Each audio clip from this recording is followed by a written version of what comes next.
Bismillahirrahmanirrahim. Alhamdulillahilladzi a'azza wa adall,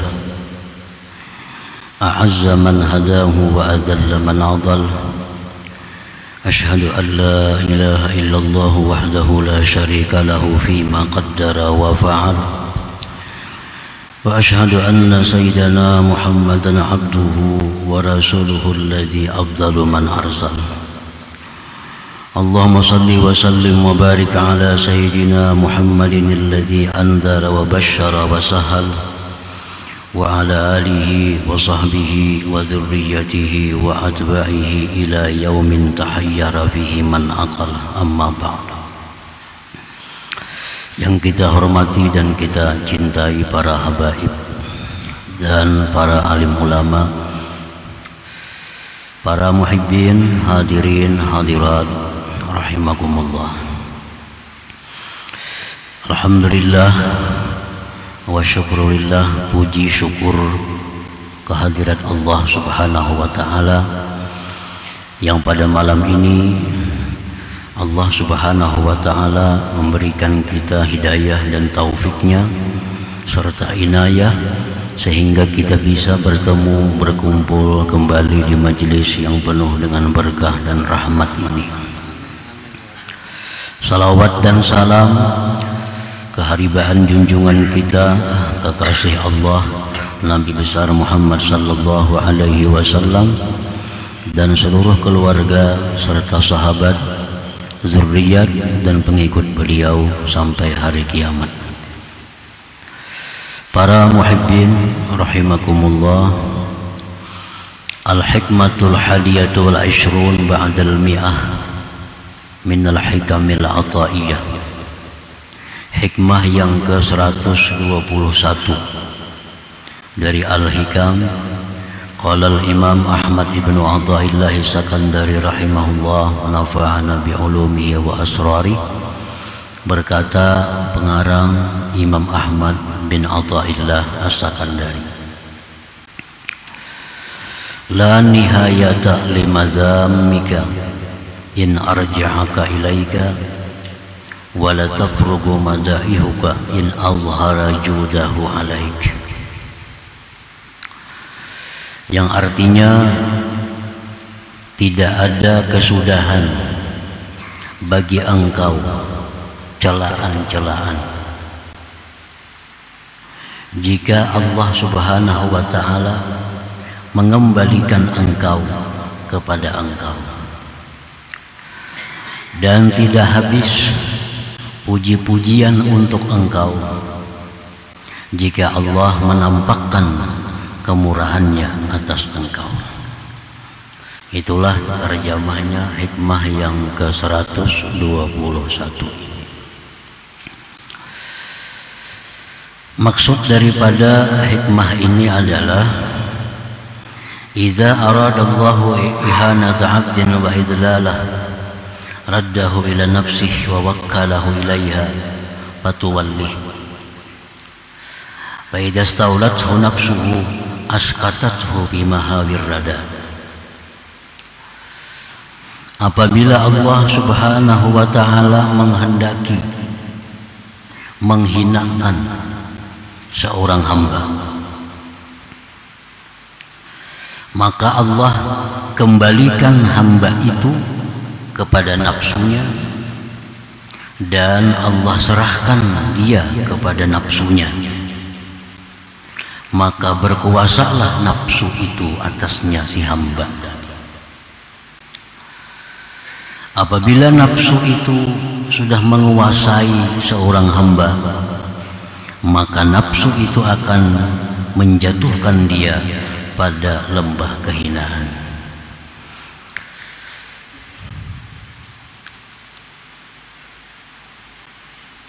Jadi apabila Allah menghendaki kehinaan kepada kita, maka Allah serahkan kita ini kepada nafsu kita, sehingga kita ini selalu diatur, dipimpin oleh nafsu kita. Dan apabila kita sudah di bawah kendalinya nafsu, di bawah pimpinan nafsu, maka pasti nafsu itu akan menjatuhkan kita kepada jurang kehinaan. Fala nihayata limadzammik ayyuhal 'abdu in raddaka ila nafsik. Maka tidak ada kesudahan bagi engkau wahai hamba segala macam celaan apabila Allah kembalikan engkau itu kepada nafsu engkau. Nah, apabila sudah Allah mengembalikan kita, menyerahkan kita kepada nafsu kita, maka diri kita ini penuh dengan segala macam celaan-celaan yang tidak ada kesudahan.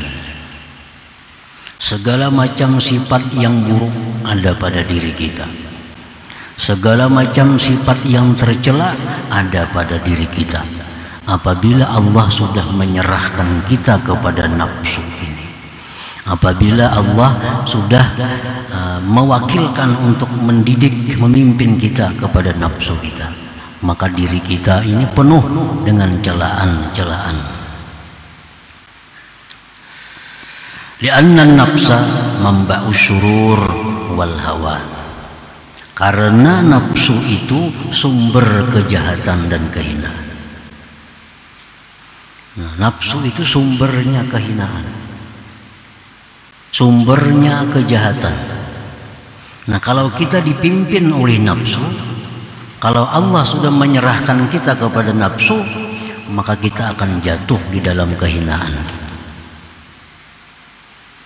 Wadzalika alamatul wabal wal khusran wa sukutika min ainir rahman. Dan itu tanda kecelakaan, tanda kerugian dan jatuhnya engkau dari pandangan Allah Subhanahu wa ta'ala. Nah, para muhibbin rahimakumullah, kenapa sebabnya nafsu itu menjadi sumber kejahatan, sumber kebinasaan, sumber kehinaan? Karena pada diri si nafsu itu terkumpul sifat-sifat yang tercela. Tidak ada sedikit pun nafsu itu mempunyai sifat yang terpuji, walaupun secara zahir terpuji. Tapi hakikatnya adalah apabila itu dari nafsu, maka pasti tercela.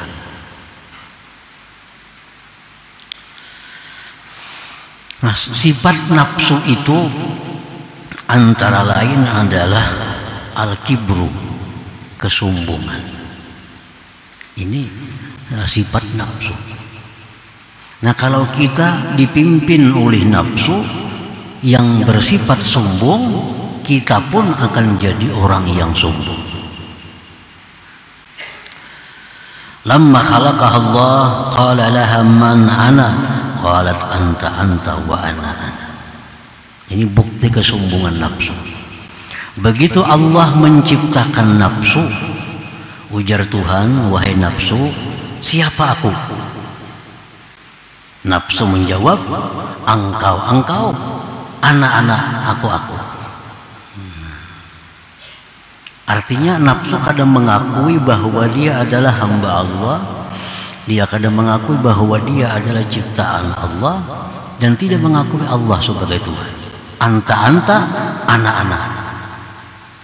Nah, ini sifat nafsu, artinya kesombongan nafsu itu. Begitu diciptakan, dia sudah sombong.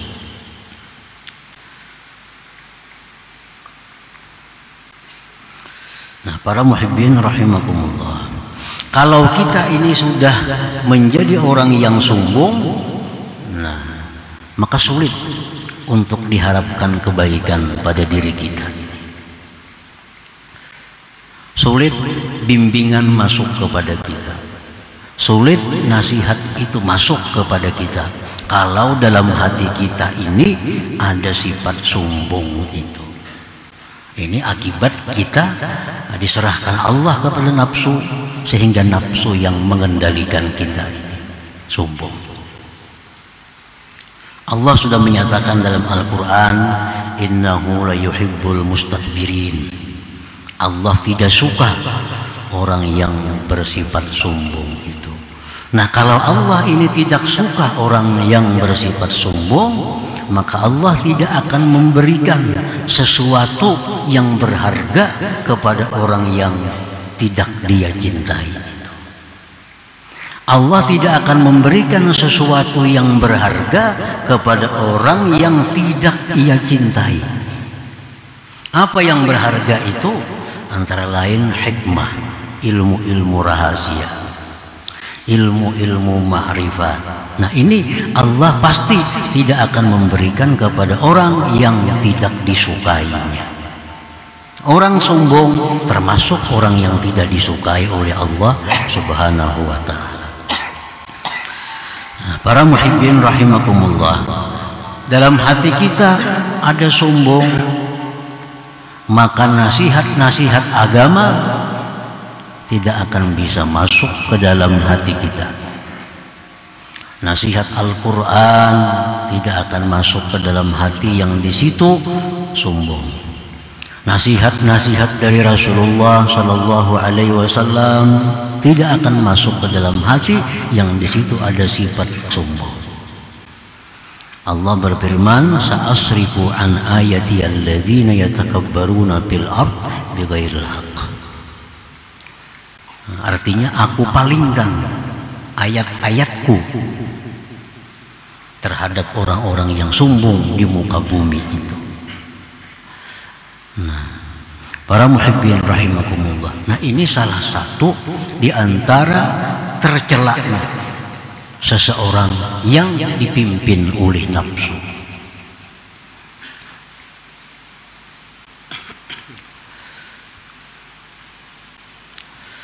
Wa minha hubbul mal wasyarab wal jah.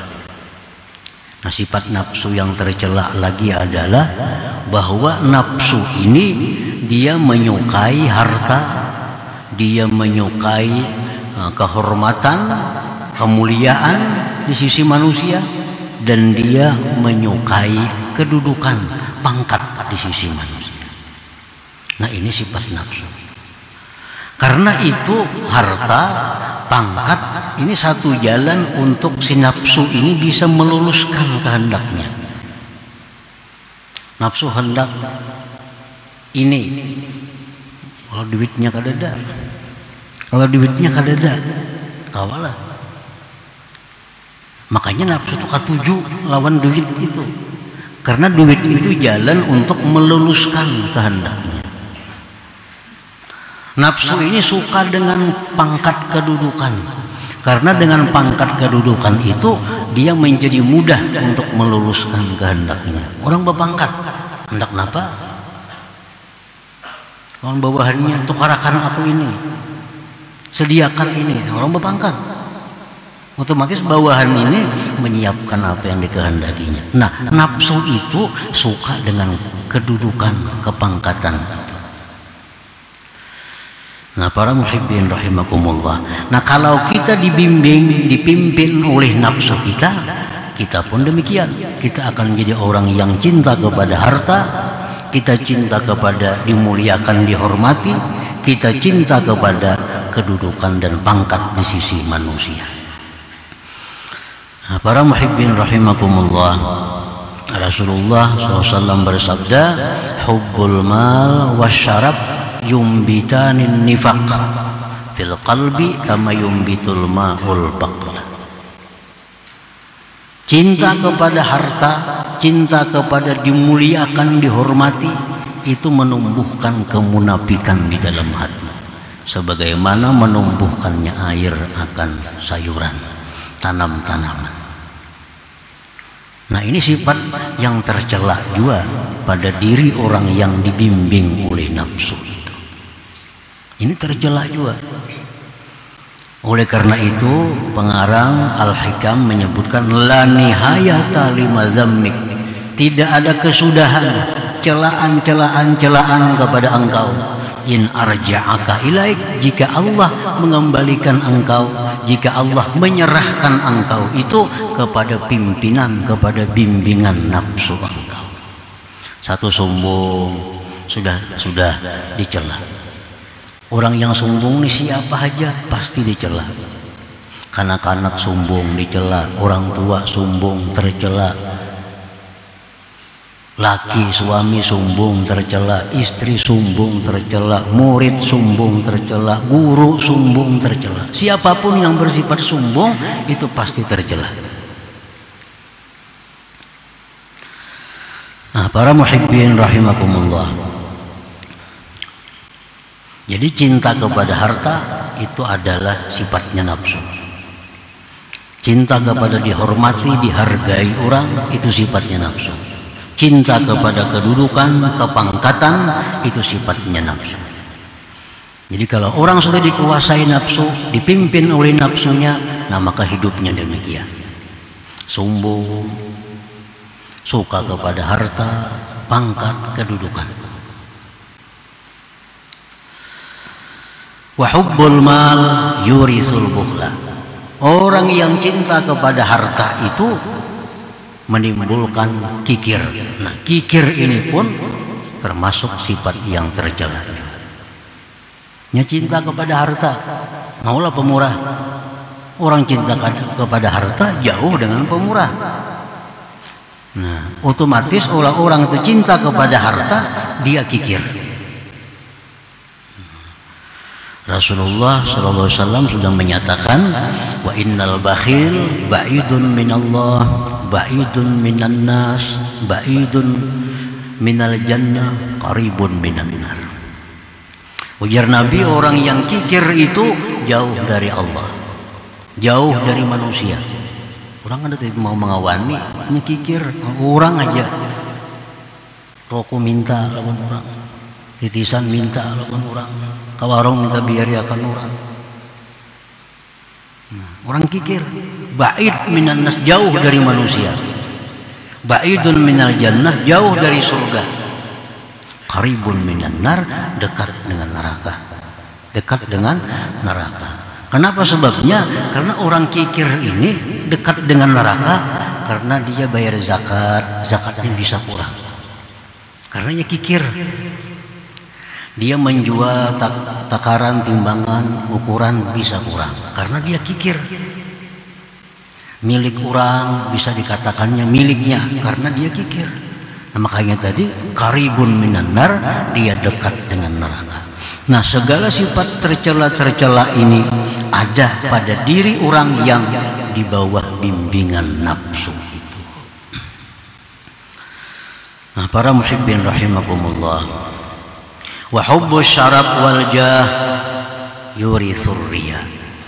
Orang yang suka kehormatan, suka kedudukan itu menimbulkan riya. Riya, minyak sembahyang supaya dinilai orang, dia itu ahli sembahyang.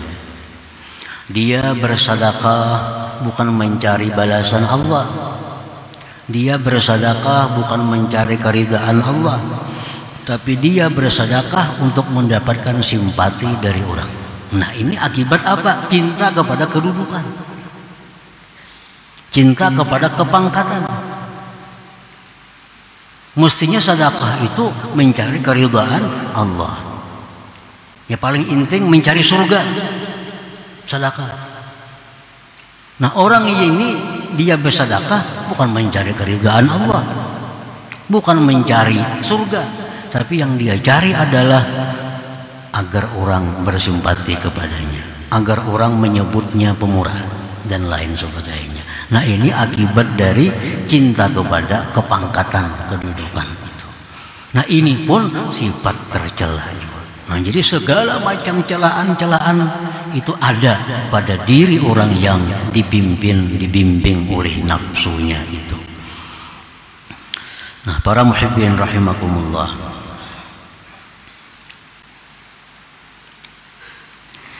wa idza aradallah i'zaz 'abdin wa inayatah azhara 'alaihi judah fatawallahu wa hafizahu wa la yatrukuhu wa la yuwakkiluhu ila nafsihi. Dan apabila Allah Subhanahu wa ta'ala menghendaki memuliakan seorang hamba, Allah menghendaki memuliakan hamba ini, Allah nampakkan atas hamba itu kemurahannya, maka si hamba ini Allah pimpin, si hamba ini Allah pelihara, si hamba ini tidak Allah tinggalkan, tidak Allah serahkan kepada nafsunya. Ini kalau Allah hendak memuliakan seseorang, maka seseorang ini langsung dipimpin oleh Allah, dijaga oleh Allah, karena Allah serahkan kepada nafsunya.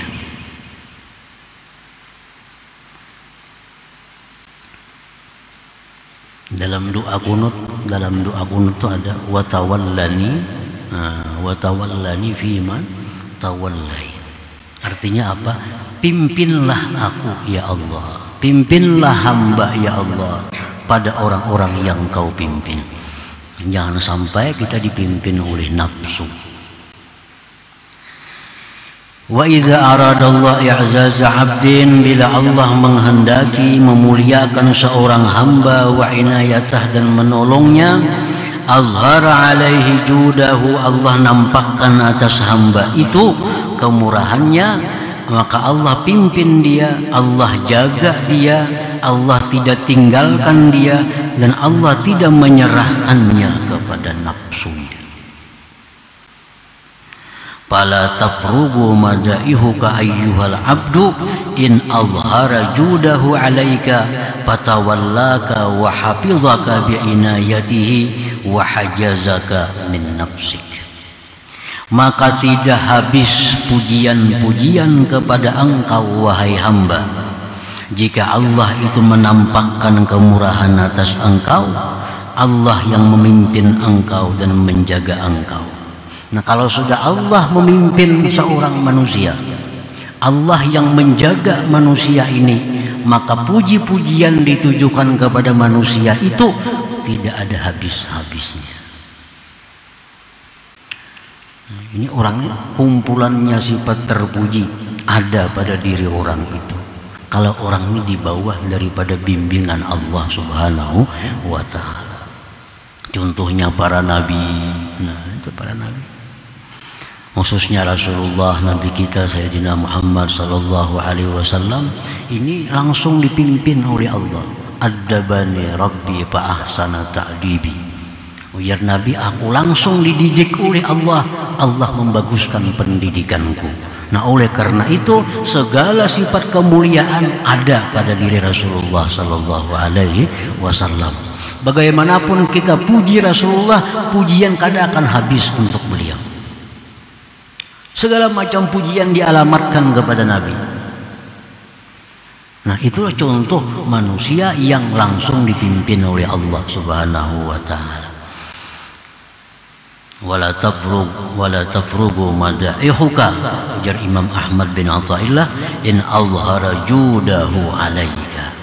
Nah, tidak ada habis puji-pujian engkau jika Allah sudah menampakkan anugerah kepada engkau.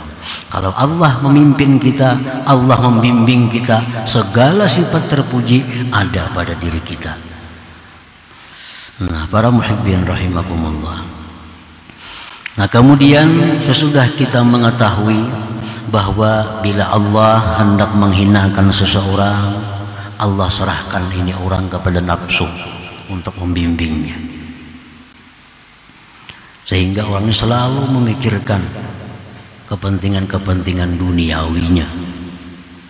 Kalau Allah menghendaki memuliakan seseorang, Allah pimpin langsung, Allah didik langsung, Allah jaga langsung orang ini, sehingga dia menjadi terpuji dan mulia. Nah, lalu bagaimana kita caranya agar kita ini termasuk orang yang dibimbing oleh Allah? Bagaimana kita supaya jadi orang yang dibimbing oleh Allah, jangan orang yang diserahkan Allah kepada nafsu itu. Nah, Rasulullah Sallallahu Alaihi Wasallam beliau mengajarkan kepada kita doa. Nah, doa ini salah satu di antara sekian macam cara agar kita jadi orang yang dibimbing Allah. Salah satunya doa. Nah, Rasulullah Sallallahu Alaihi Wasallam dalam doa beliau yang pendek tapi mencakup, Allahumma la takilni ila nafsi tarfata ain. Nah, itu doa Nabi. Allahumma la takilni ila nafsi tarfata ain. Nah, pendek aja doanya. Allahumma ya Allah, la takilni, janganlah engkau serahkan aku. Jangan engkau serahkan aku ila nafsi, kepada nafsuku, tarfata ain, sekejap mata jua pun. Artinya kalau kita ini diserahkan Tuhan kepada nafsu, semenit saja hancur kita. Kita jadi orang yang hina.